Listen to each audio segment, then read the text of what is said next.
Hi friends, వాట్సాప్లో రీసెంట్గా ఒక మంచి అప్డేట్ అయితే రావడం జరిగింది. జనరల్గా మనం ఏదైనా ఒక మంచి ప్లేస్కి వెళ్ళినప్పుడు మనమైతే ఫొటోస్ తీసుకొని వాట్సాప్ స్టేటస్ కింద మనమైతే పెట్టుకుంటూ ఉంటాం. మన దగ్గర మల్టిపుల్ ఫొటోస్ ఉన్నప్పుడు మనము ఒక ఫోటో తర్వాత ఒకటైతే మనమైతే అప్లోడ్ చేసుకొని స్టేటస్ రూపంలో పెట్టుకునే వాళ్ళం. సో ఇప్పుడు ఏంటంటే ఒక లేఅవుట్ ఫీచర్ని అయితే తీసుకొచ్చారు. సో ఈ లేఅవుట్ ఫీచర్లో మనము ఎట్ అ టైం ఒక 6 ఫోటోలు అయితే మనమైతే దీనిలో సెట్ చేసుకోవచ్చు. సో ఈజీగా ఒకే ఫ్రేమ్లో ఈ 6 ఫోటోలు మనమైతే సెట్ చేసుకోవచ్చు. సో ఈ లేఅవుట్ ఫీచర్ని మనం ఏ విధంగా ఉపయోగించాలో ఈ వీడియోలో పూర్తిగా తెలుసుకుందాం. మనము వాట్సాప్లో స్టేటస్గా పెట్టుకోవాలనుకుంటే చాట్ పక్కన అప్డేట్స్లోకి వెళ్ళి పైన యాడ్ స్టేటస్ మీద ప్రెస్ చేస్తే మనకి నచ్చిన ఫొటోస్ సెలెక్ట్ చేసుకొని ఈ రైట్ మార్క్ మీద ప్రెస్ చేస్తే ఇక్కడ యారో మార్క్ మీద ప్రెస్ చేయగానే మనకైతే మన స్టేటస్ అప్డేట్ అయిపోతుంది.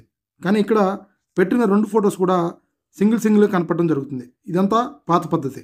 ఇప్పుడు వాట్సాప్లో వచ్చిన కొత్త అప్డేట్ గురించి తెలుసుకుందాం. ఇక్కడ యాడ్ స్టేటస్ మీద ప్రెస్ చేయగానే ఇక్కడ లేఅవుట్ ఫీచర్ అయితే కనపడుతుంది. సో ఈ లేఅవుట్ని ప్రెస్ చేయగానే మనకి నచ్చిన ఫొటోస్ ఏవైనా సరే 6 సెలెక్ట్ చేసుకోండి. ఈ విధంగా సెలెక్ట్ చేసుకొని రైట్ మార్క్ మీద ప్రెస్ చేయగానే మనము ఏవైతే సెలెక్ట్ చేసుకుంటామో ఈ 6 ఫొటోస్ అయితే ఇక్కడ డిస్ప్లే అవ్వడం జరుగుతుంది. సో ఏదైనా అడ్జస్ట్మెంట్ కావాలనుకుంటే సింపుల్గా ఫోటో మీద సెలెక్ట్ చేసి ఈ విధంగా మనమైతే అడ్జస్ట్మెంట్ చేసుకోవచ్చు. సో చేసుకున్న తర్వాత డన్ బటన్ మీద ప్రెస్ చేస్తే కింద యారో మార్క్ మీద బటన్ మీద ప్రెస్ చేస్తే ఇక్కడ మన స్టేటస్ పాత దానితో పోలిస్తే ఇది కొత్త అప్డేటు మంచిగా ఉంది. మీరందరూ కూడా ట్రై చేయండి. So me friends and family అందరూ కూడా ఈ వీడియోని షేర్ చేయండి.